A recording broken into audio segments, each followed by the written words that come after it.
Hey everybody. My internet has been a little bit dodgy. Um I think a lot of it has to do with it's really windy outside. I don't know how many of you guys are local. But ever since I guess it was maybe Monday morning when the tornadoes hit, they hit really close to where I live. And My internet has been a little bit, it's been a little bit dodgy, waffly, whatever word you want to use, um, since that happened. And my wife is working today. So again, like I always tell you guys, the bandwidth gets used a lot with her having two computer terminals. So I'm hoping that the internet stays consistent. I did a lecture about 2 hours ago, and I noticed several times it said, flashed on my screen and said your internet is reconnecting. So I'm hoping that doesn't happen quite as often. Um, there's just certain technological things I can't control. One of them is the amount of bandwidth I have. The other is the weather affecting um, the actual quality of my internet.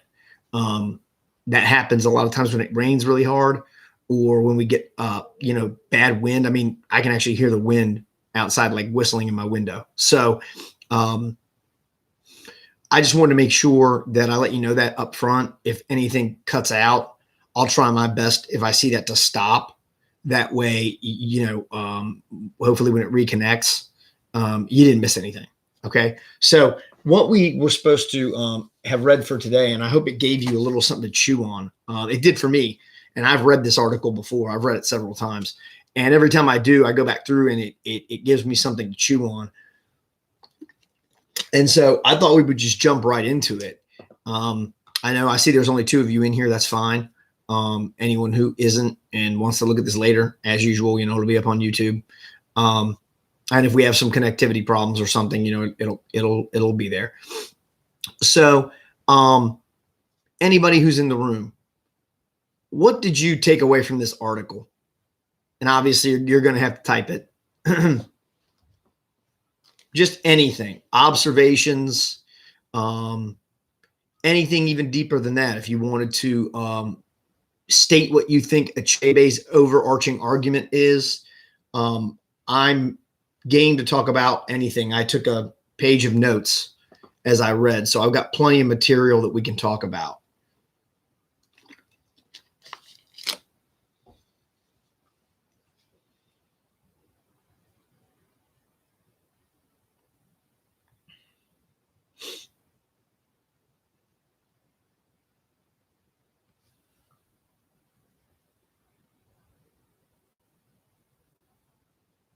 Anything, wherever you all want to start.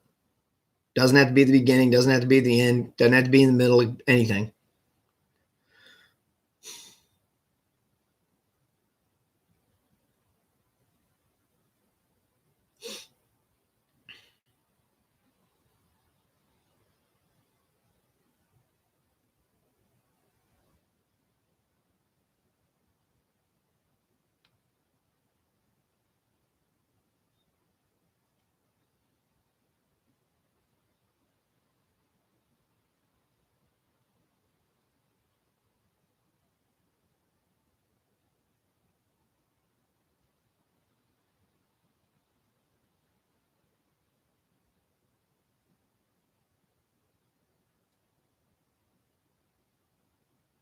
Anybody? Rather not monologue. I don't have to.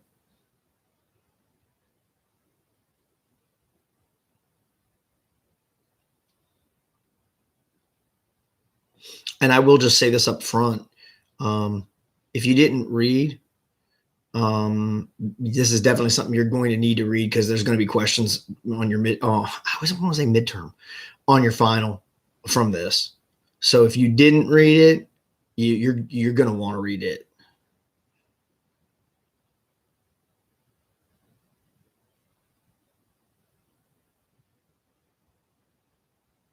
No thoughts.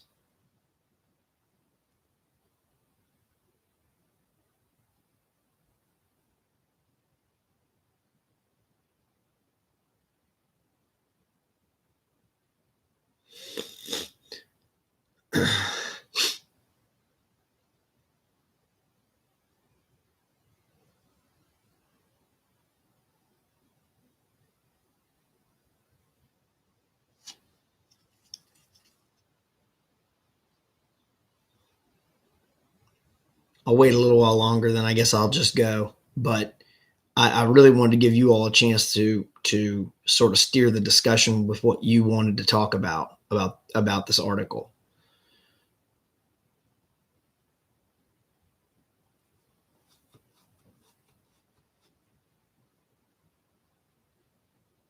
And maybe while you're thinking there, at least I hope. Sorry, I'm a little snotty today. One of the things that I always like to do when I teach Heart of Darkness, the reason I like to teach it before I go back and read Achebe's article is because I don't necessarily want what Achebe said to influence, to sway me, because I think he makes a very convincing argument. And the reason that I try to kind of do a little more organic style lectures, you guys know this. I mean, you've had me now. Most of you have had me for 2 semesters. The reason I try to do things a little more organically is because,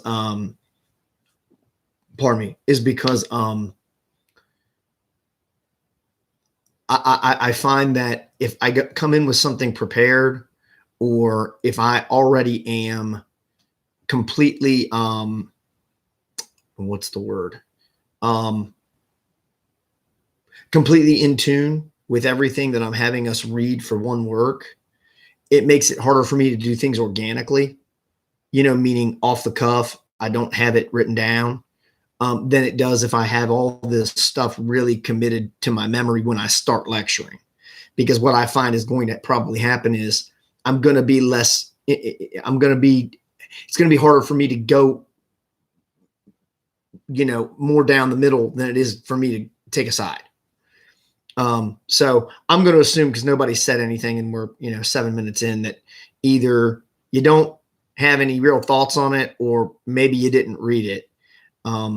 So what I'm going to do is I'm going to go through as much as I can, hitting on kind of the points that I think are probably the most relevant ones that I took from it, and maybe that will help you some. I may also give an assignment on Moodle about this reading, because I do think it's important. And I also think that, again, like, I know that, people are having connectivity problems. Some people are, and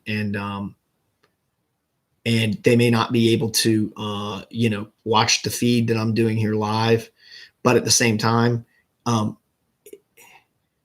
it kind of puts me in a tough spot, because I want to make sure you've read this. And one way for me to at least kind of ballpark that is to give you an assignment on it. And like I said, all I can infer from having no comments is that, that probably that didn't happen. Or again, the fact that there aren't really many people in here. Maybe people are having issues, or they're just going to watch it later and hope that what I do is enough that they don't have to read it. But I'm probably actually not going to dive that deeply into it, simply because I want to make sure you read. Okay. So now that I've killed about 20% of my time, I'm going to go ahead and start. One of the things that Achebe says about Conrad is that even though he traveled, he was a purveyor of myths. And that one of the other things too that kind of builds off of that comes later in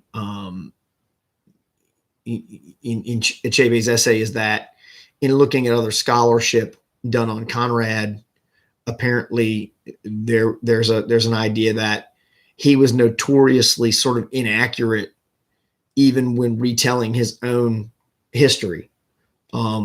What exactly that means, again, I'm not sure, because I don't know necessarily the scholarship he's talking about. I'm not a 20th century guy, but I think what maybe he means is that maybe Conrad wrote some things about himself or things he had done that later were, revealed as being maybe untrue or half truths or distorted. And of course, when those kind of things happen, it makes people question anything you do. And so I think a lot of Achebe's criticism is kind of shrouded in that idea that if Conrad would kind of fabricate things about himself, then it would stand to reason that he would fabricate things about other people.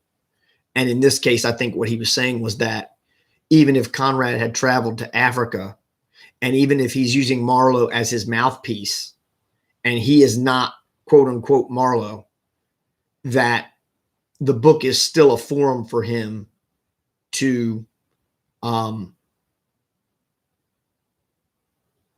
create myths or to perpetuate myths that are misleading about African people based on the fact that he claimed or he did go to Africa, and these things that he describes would have been, to him anyway, he would have said, well, these are based on things I've seen. And again, what that means is it's sort of like, if I told you that I had gone to California and described what I saw there, and then you found out I had never been to California and everything I said was made up, would you be as likely to believe things I told you later on about things I had done? Or if I was just lecturing in front of you, would you wonder if things I was saying were accurate? You probably would. And I think that's what he's saying about Conrad is, there's a shadow over a lot of the stuff he says. And that's because people who did their research on him found out that maybe he wasn't always exactly on the up and up with things he was saying about himself. Okay. Obviously in here also, there's the process of othering going on. Achebe certainly didn't create that term. Othering is a term that's been around for a while. Basically, all that means is where you would take a group and by emphasizing their differences, that's what defines them. So for Marlowe or for Conrad, the differences between the Black Africans and themselves are not just skin color. It also has to do with, one of the things that Achebe talks about is it has to do with where they live, being Africa, and that there were a lot of misconceptions about Africa at this time. And again, that goes back to that purveying of myths where, again, it's very easy to describe a group almost by what they're not rather than what they are. That's almost kind of what othering someone is. They're not white. They're not civilized. They don't speak English. And so that leads into a lot of things that Achebe is talking about in his article. For example, he even says that, like, one of the things, and it's prevalent in the book, he's reduced the Africans to dialect. They don't have a language of their, like, they don't speak anything other than like a broken English. And because that's all they speak, again, they become more characterized by what they don't do as opposed to what they do. That why, again, think about this. They live in Africa. Why would they need to speak English? The bulk of them wouldn't have any reason to need to speak it. But yet Conrad does this. I don't want to say great job, because then it makes it sound like I'm complimenting him. I'm not. I'm saying what he does is he does this very convincing job of making these African people look like their inability to speak English almost becomes like a value judgment. And I think Achebe is saying, they've been reduced in that way. What's funny is, I guess maybe I had been reading, and not haha funny, but what's interesting is I had used the word anthropomorphic. And when I was going back and reading through this essay, I didn't actually see that word. Now, it's possible I just missed it, but maybe where I had gotten that from was somebody who had actually critiqued Achebe's essay, described him basically saying that Conrad had anthropomorphized the African characters. And all that means basically is it's giving human characteristics to like animals. Okay. So basically, again, what that would be saying, it does fit Achebe's narrative, which is that the African villager in this book has almost been depicted like an animal that has some human traits. Like, again, first and foremost, it's that the African villager is not really a human. It's something that's sort of subhuman but has some human traits. That's what anthropomorphizing is. And again, I think that comes from sorry, I'm looking at my notes here. I think that comes from that idea of othering again, where what is easy, it's much easier to just, characterize people by how they're different than you than it is to characterize them for what they are. Another thing that he definitely talks about is what we would call in English terms, type it over here, in what I mean by English terms is literary terms, is a juxtaposition. Okay, we've talked about that, and I'll also type in this one. I always have trouble spelling it or typing it out anyway. Juxtaposition basically is putting two unlike things side by side to create a contrast. Well, obviously, what at least what Achebe is arguing is the way that's mostly done is through Kurtz. Kurtz is supposed to be this great example of European breeding. And when placed next to, for example, like the African woman, she's made to be very sort of mysterious, maybe even devious, depending on how you read it. And that's how Conrad again characterizes people, is almost by comparison. It's what white people do or what white people have and what black people don't have or don't do in this case. And again, this is one of the reasons why I'm glad I broke up the lesson the way I did, because I think I hit on a lot of this stuff, but I hit on it more organically as opposed to me going, yeah, Achebe says, Achebe says, Achebe says. It was more just stuff that as my wheels were turning, I was thinking about it. And that's why I think we could dedicate more than one lesson to Achebe. Unfortunately, we just don't have the time to do that. One of the other things I found interesting too, just because it was something that most of you guys covered with me in 231 when we and I would have asked the question, but there's really nobody in here to ask it to. So I'll go ahead and kind of rhetorically ask it. What other work did we read that dealt with cannibals? Well, the one that you should immediately think of is Robinson Crusoe. Okay. And you notice what Achebe said was that because these Africans were cannibals, Conrad sort of affixed a language to them. And it wasn't really like a language.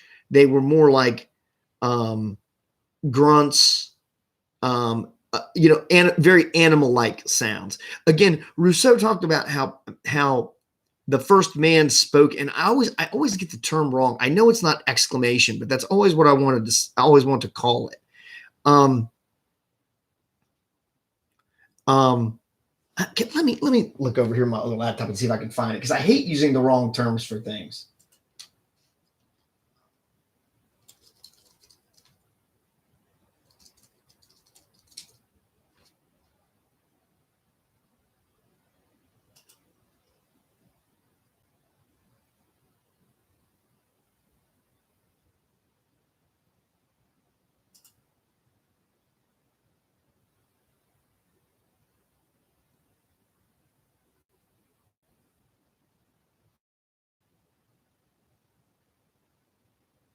Okay, this doesn't really help me much.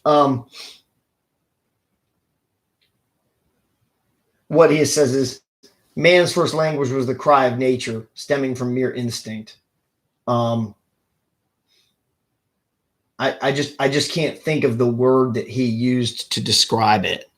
Um, but anyway, the point I'm making is it's not like that's like a novel idea that people who would be living in more of a state of nature would not communicate the way that like we do. So while I'm not excusing Conrad of what Achebe is saying, what I am saying is that's not exactly like a new idea either. I wish I could think of the word because I know it's not exclamation. I know that's the wrong word. I can't think of what the word is. It might even be interjection. But if I had time, and I think my book actually is over in my office, the book that talks about that. But anyway, they don't really communicate with each other through language, through words. This is where I'm going with this. Okay, one of the original, and I talked about this when we talked about Crusoe. One of the knocks on the original round, I would call them, of English novels was that psychologically speaking, they didn't have much interiority. What that means is there's not a lot of psychological complexity in a work like Robinson Crusoe. I love Robinson Crusoe. It's one of my favorite books, but there really isn't. I think most people tend to argue that the first novel that probably had any real psychological interiority would probably be Tristram Shandy. That was by Lawrence Stern. That was 1768. So that's about 50 years after Robinson Crusoe. But Tristram Shandy is kind of unless you're in the field, that's not a really well-known book. The first well-known novel I would say that most scholars say definitely kind of broke the mold was Frankenstein. And that was 1818. So that's 100 years after Robinson Crusoe was written. Okay, where I'm going with this is by the time the 20th century rolled around, novels were becoming more and more psychologically detailed, in depth, even experimental. What I would say is that there's a big difference between the way Defoe depicts cannibals and the way Conrad depicts cannibals. Crusoe's depiction of them is almost like he just disapproves of the way they are. But if you notice when you read Crusoe, he really doesn't talk much about, I'm trying to think of how to make this comparison. It's almost like all he's doing is observing them. You understand what I mean? Like he's just sort of saying, okay, there's these cannibals. They've got this guy tied up in a boat. I don't approve of cannibalism because I'm a Christian, but we remember he breaks his promise. Of course, he says, but if they don't screw with me, I'm not going to screw with them. If they want to eat each other, that's fine. As long as they're not eating me, that's fine. And then we get to Conrad, and I think what we see is there's a lot more fear in what he sees. And because there's a lot more fear, I think the descriptions tend to be more negative. There's more of a, again, like he's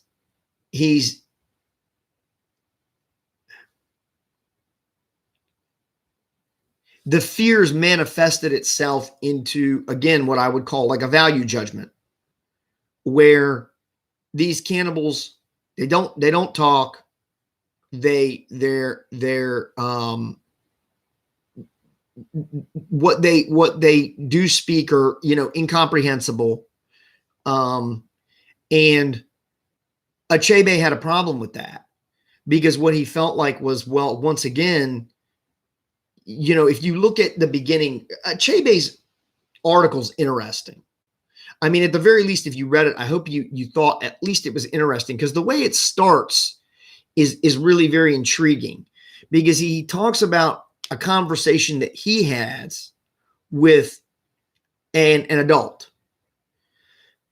And when he tells this adult that he teaches English literature, but he teaches African subject matter, what he gets from this guy he's talking to is the guy basically, he feels like what the man says to him is, I guess you'd have to go to Africa to understand why that would be relevant. And then what he says is, well, there's a big difference between a grown-up saying that and a kid saying that. And he said, I actually think that a kid would be more likely to understand. And I think he used Brooklyn as an example. He uses a city. I want to say Brooklyn.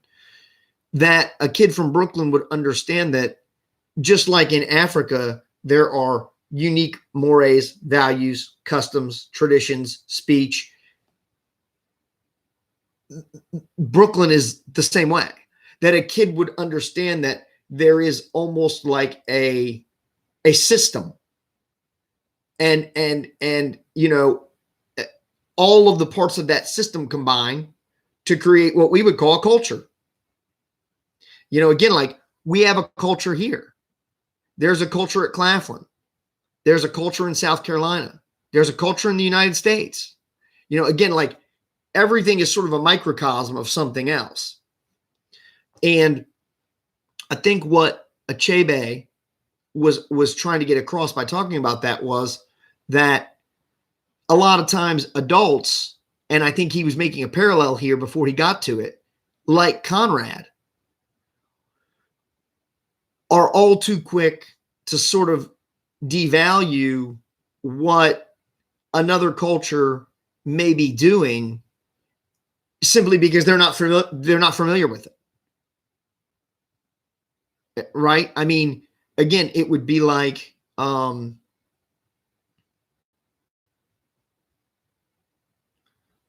it would probably be like me trying to teach. I'll give a great example. Okay. When I was in grad school, I took African American literature. I took it with, and I don't even know if the guy is still at UGA. I haven't, you know, I kept in touch with him briefly after I was done with grad school. His name was Ron Miller. Again, I don't know if he's still there because I think he was a visiting professor when I had him. So he may still be there. I don't know, maybe not. But arguably, I would put him easily in probably the top 3 best teachers I ever had. And the very first day of class, I remember Ron Miller asked us, how many of you guys think of yourselves as multiculturalists? And you have to remember, this is UGA. Okay. Like there aren't, at least when I was there, not a lot of, you know, African-American students at UGA, and particularly like, you know, in a grad program as small as the one I was in. I mean, I think my doctoral program only had like 25 students in it. Very small number. I mean, very, very small. Because the group itself was small. The cohort was small. I didn't raise my hand. A lot of people in there did. And he said to me, I'm curious as to why. I was Mr. Root then. I wasn't doctor. He said, Mr. Root, I'm curious as to why you didn't raise your hand. And I said, well, because I can read all the African-American literature that I can find. I can listen to African-American speakers. I can watch African-American movies, and I'm going to put those in labels, you know, like in quotes, things that would be considered African-American. But at the end of the day, here's the problem. I'm not African-American. So how can I convey to an African-American student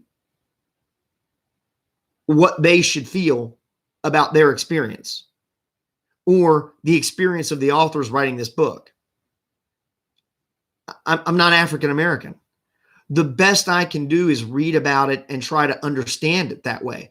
But I can't firsthand do that. And that's what I told him. I said, I could do all the scholarship I want. But at the end of the day, there's something to me. I'm speaking for myself. I lack the authenticity, I feel like, to teach African American literature, particularly if I'm teaching it to African American students. To me, that's kind of like being a square peg in a round hole. Again, I may be very knowledgeable about it, but I can't articulate a firsthand experience. To me, that's what it would mean to be a multiculturalist. I'd have to have that. A girl in my class, on the other hand, believed that she was also a Caucasian female. And I will not go into great detail, but by the time she was done trying to explain why she was a multiculturalist, she was in tears. Because basically, Dr. Miller proceeded to kind of dissect all that she claimed made her a multiculturalist. My point is I think one of the things that Achebe is making a point very early on in this article about is that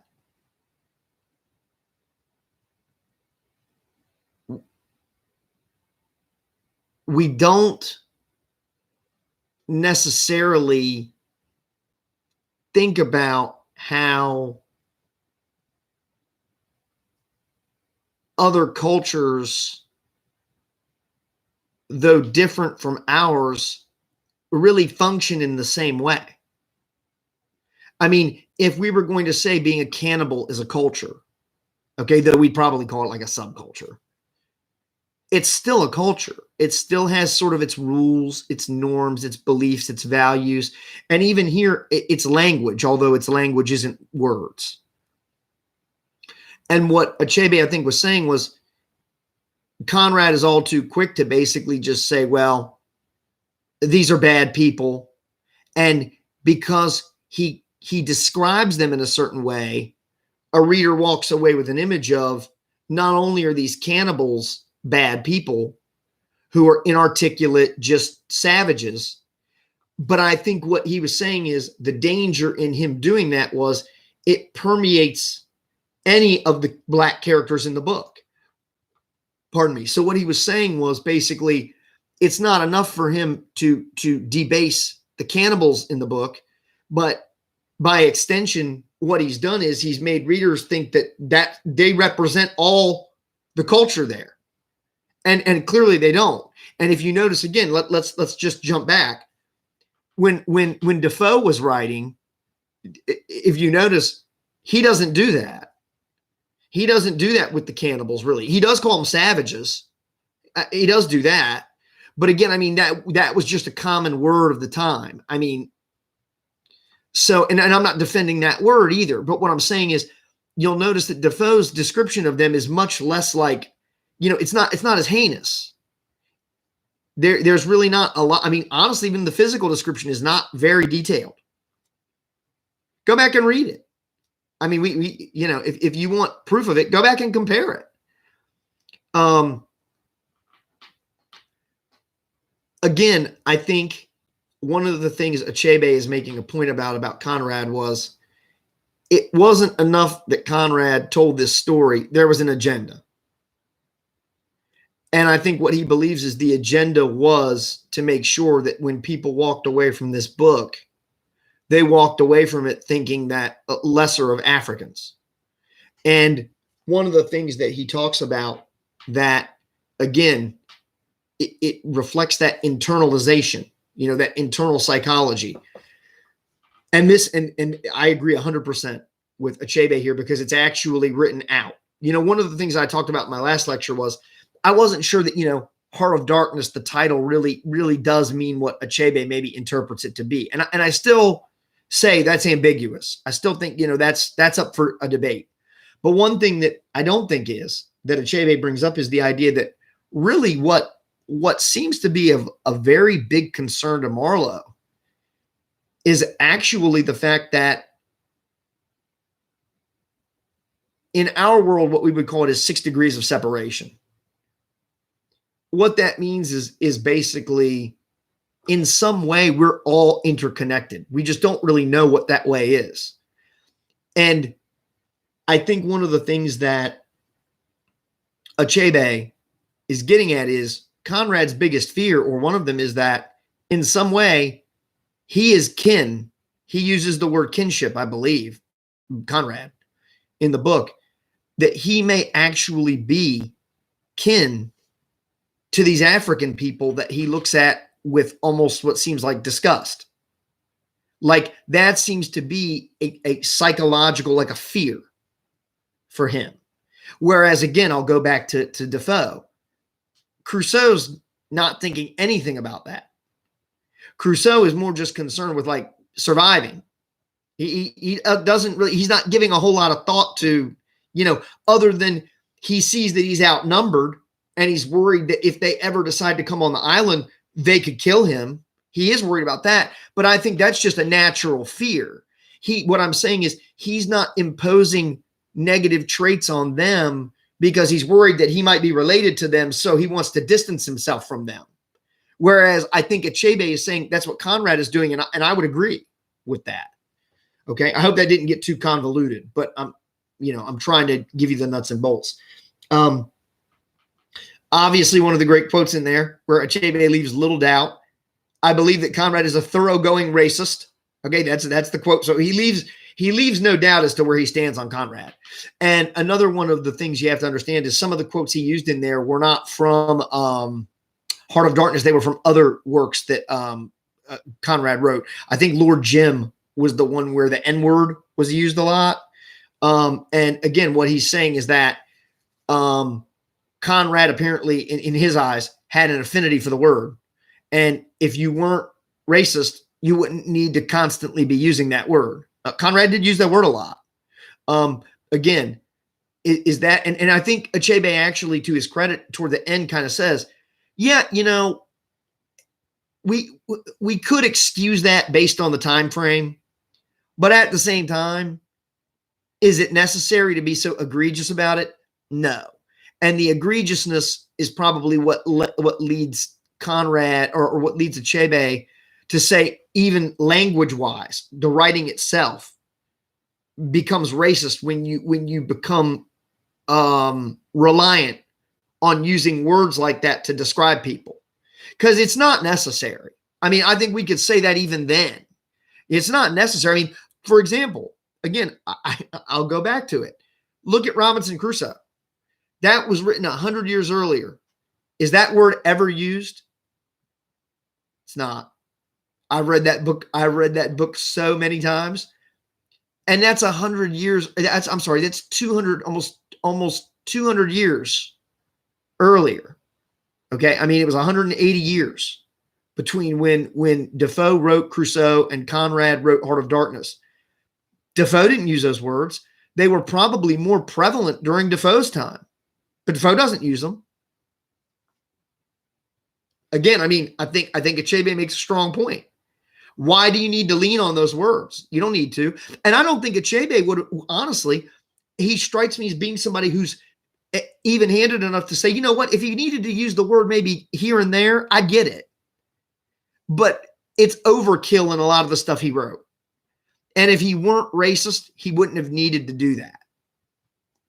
Again, now some people will make that argument, well, he was just using the vernacular of the day.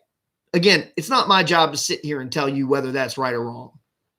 What I'm saying is some people make that argument, other people make Achebe's. Some people like a little more salt on their potatoes than other people. I mean, what can I say? I'm not here to tell you what's right or what's wrong. I throw my opinion in there because I feel like I need to do that. But I'm not telling you one's right and one's wrong. What I'm saying is we have to look at the validity of both. And Achebe certainly has a valid claim. One of the other things I think is really interesting too that I've talked about in your class, those of you who take literary criticism, I'm sure your syllabus has probably changed since things have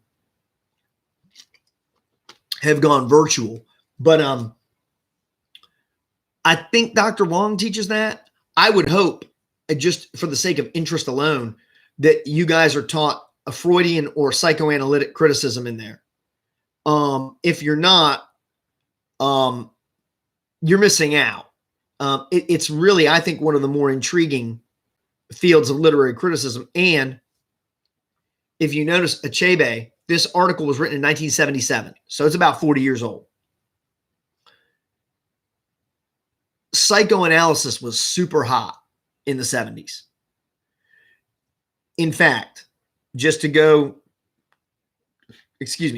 you how multicultural I can be, Samuel Johnson is the guy I wrote my dissertation on.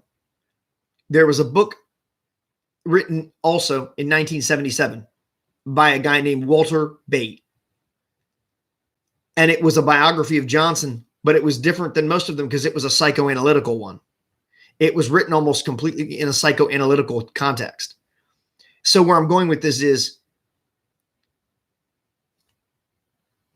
Achebe suggesting that we psychoanalyze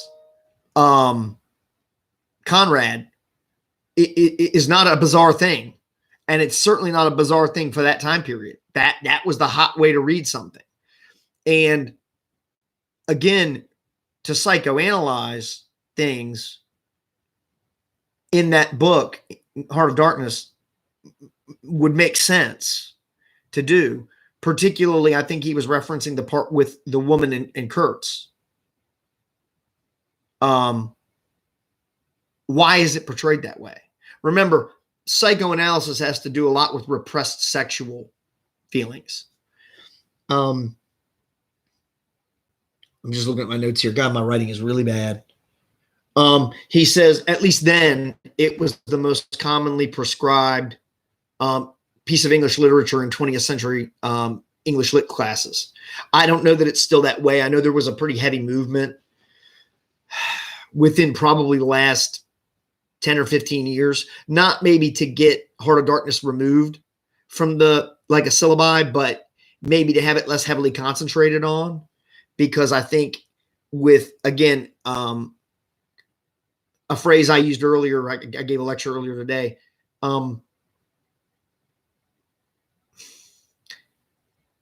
the book itself, even Achebe admits, the writing is at times, especially, it's pristine. So if we were going to look at just the writing, like the style, I think Achebe even admits there's good reason to keep it in the canon. But I think the thing he's also saying about it is the subject matter and the way Conrad describes African people has not aged well. That's the only phrase I can use for it. It is not aged well. And it hasn't been like a fine wine. People look at it today and they think these portrayals are a little bit, again, they're a little myopic, meaning, they're kind of tunnel visioned. And they're not accurate. They're not really fair. They're from an outsider's perspective. So it's something that maybe, while we can look at it as being an example of a finely crafted book, stylistically, the content of it, a lot of it in our world today is probably pretty questionable.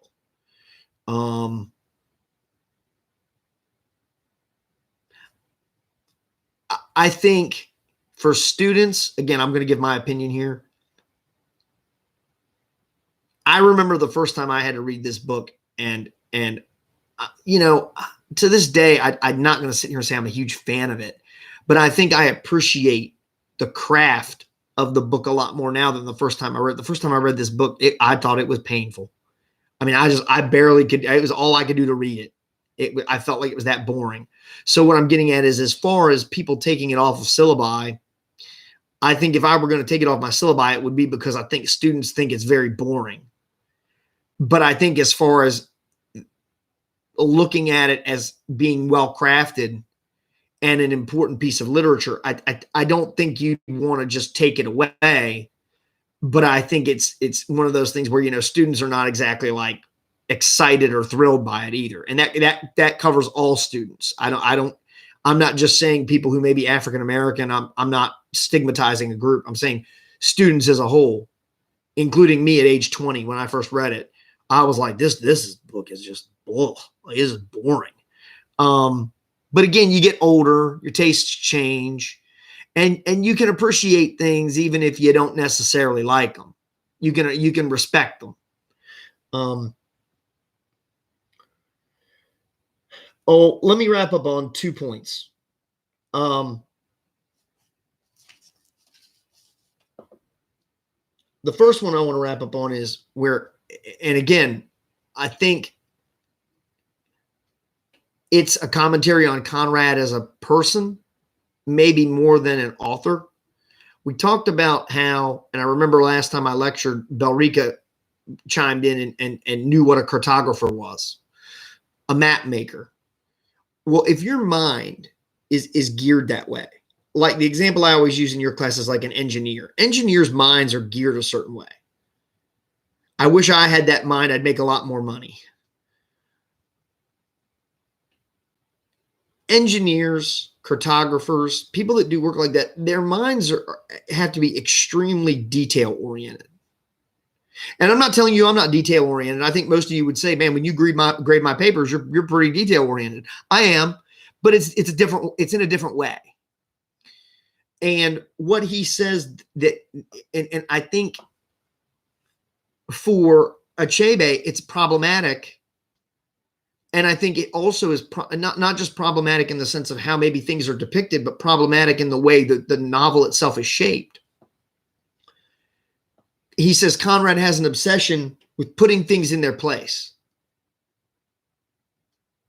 And what that means is basically, you know, he has to situate things in a certain way so that things are almost like cut and dry. They're categorized. You know, that's sort of how the mind, like a map maker, works. You know, you got to have those lines of latitude. You got to have the lines of longitude. They have to be precise. Everything has to be precise. And I think what he's saying is because he has that sort of meticulous kind of tendency, what he does in the book is he has to make sure everything has its place, like it's neatly categorized. And the only way you can neatly categorize the African people is by making them different than the white people. And I think that's Achebe's, you know, I think that's his big gripe is that, excuse me, what happens is that they're not humans. That's how Conrad has made them different. They don't have human traits. They grunt, they groan. He describes them as, you know, they like, there's the one part where he describes them being chained together and they're all walking. And he talks about how, like, you know, their shoulder bones are protruding and they're just, you know, he makes them sound like they're just, you know, just horrible looking, horrible, just it's awful to see them. And again, you know, it's hard to argue that against that. Where I want to end is with something that I talked about in the last lecture, not even remembering really that Achebe had made a point of it. If you remember, what I said was, I said something to the effect of, I think actually Conrad's book in a lot of ways is actually an anti-imperialist work. It's actually anti-colonialist. It's, again, supposed to show you that if this is something you engage in, you are going to end up like Kurtz.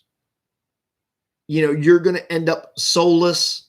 You're going to end up, you know, effed in the head. This is what's going to happen to you if this is the sort of lifestyle you choose to adhere to. And the reason I want to end with this is Achebe adds I think, a very important caveat to what I was saying about that. And what Achebe says is, it's not enough that Conrad condemns imperialism or colonialism. He does it at the expense of African people. Because basically what Achebe is saying is that the argument against colonialism that he believes Conrad is making is as much predicated on where the colonialism is taking place as it is on colonialism itself. And again, that's Achebe's lens that he's looking through. I'm not telling you that's the right one or the wrong one. I'm trying to give you a summation of him and what he's saying is that if this story had taken place in, let's just take another, let's just for the sake of argument say India. I think what Achebe is saying is he doesn't think Conrad would have depicted colonialism in the same way he does in Heart of Darkness by setting it in Africa, because what he believes is that though the book is an indictment of colonialism, the way he indicts it is by using Africa and Africans as the backdrop and the people. So what he's saying is it's basically as much of an indictment of Africa as it is of colonialism. And that, again, I think what he's basing that on is his phrase that Conrad was a thoroughgoing racist. See, that belief that he already has, that is what Conrad was, would lends Achebe to believe that the condemnation of imperialism and colonialism is more an indictment of colonialism and imperialism in Africa than it is just an indictment of it in general. And the reason he says that is because of all those mitigating factors that I've already discussed. So again, the bottom line thing is, whether you read this, whether you didn't, you're going to have to. I'm telling you right now, because there's going to be stuff that comes up on your final exam about it. It's not my place to tell you whether or not Achebe is right. It's my place to tell you this is one viewpoint, and it's one viewpoint that has a lot of validity. Okay. Again, it's not to say you have to agree with everything he says, and I wouldn't even say you have to agree with anything he says if you don't. But my point is one of my jobs here is to try to expose you to different perspectives of something. That's how you learn about it. And now you've gotten Conrad's perspective. You've gotten Achebe's perspective. For next class, what I want you to read is Hunt Hawkins' perspective. And I explained to you why in a prior lecture. I had Hunt Hawkins as a teacher. I knew Hunt Hawkins. And Hunt Hawkins, I don't remember if his article came before or after Achebe's. I think it came after, because I think his article was a response to Achebe. Anyway, at the risk of repeating myself, Achebe actually took his time out to write Hunt Hawkins a letter about his article and about why he was wrong in his commentary. And at one point in time, I had that letter in my possession, a physical copy of it. I don't have it anymore. I've moved so many times since I was at Florida State. I lost it. I don't know where it is. If I do have it, I don't know where it is. It may be online. If I still knew if Hunt, he may not even still be with us. If I knew Hunt better, I never even had him as a teacher. He just was the director of the grad school. I would email him or try to find him and track him down and see if he could send me like a PDF of the letter that Achebe wrote back to him. But I don't think, I think it would be bizarre for me to do that, to come out of the blue after, I've been gone from Florida State for 15 years. I'm sure he doesn't even remember who I am. I would do that, but I don't think that's necessary. It basically was short. It was just Achebe kind of refuting him. And I think when we read Hunt Hawkins's essay, we'll be able to figure out on what grounds Achebe was refuting him just based on what we read of Achebe. So if you would do me the courtesy for next class, at the very least, read Hawkins. But if you didn't read Achebe and you can read Achebe and Hawkins, I would appreciate it, because I really don't want to have to monologue. I wanted this to be more of a discussion. I didn't want it to be me talking for 54 minutes. But again, I know this virtual stuff has its, what's the word? It's limitations. And this is one of them, it just is.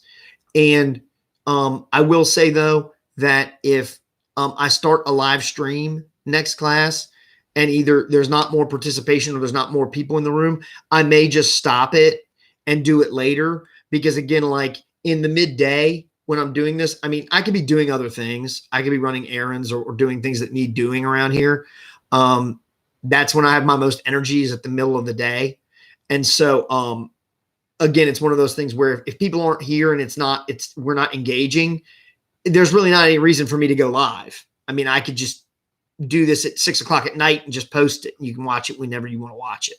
So I just want to explain that, while this virtual interactive thing has its limitations, there is also an expectation I think on our end that, it can't be all about just me sitting here, monologuing. So with that being said, I will end in my usual way. I hope you all are safe. I hope you're still, doing your social distancing, and take care of yourselves, take care of each other. And if, like I said, if you would do me if you'd indulge me by reading these things for the next class, and maybe be able to participate a little bit, that would help me a lot. My allergies have been kicking in and my throat is bothering me right now. So the less I have to monologue, the better. Okay. So on that note, see if you can read those things for next time. And that's what we'll do. And in the meantime, I may post an assignment about Achebe. I may wait until Friday till we read Hunt Hawkins and post an assignment then. I haven't decided yet. So there's going to be an assignment given. I just don't know when. Okay. So keep your eyes open and your heads up for that. All right. And I will check y'all.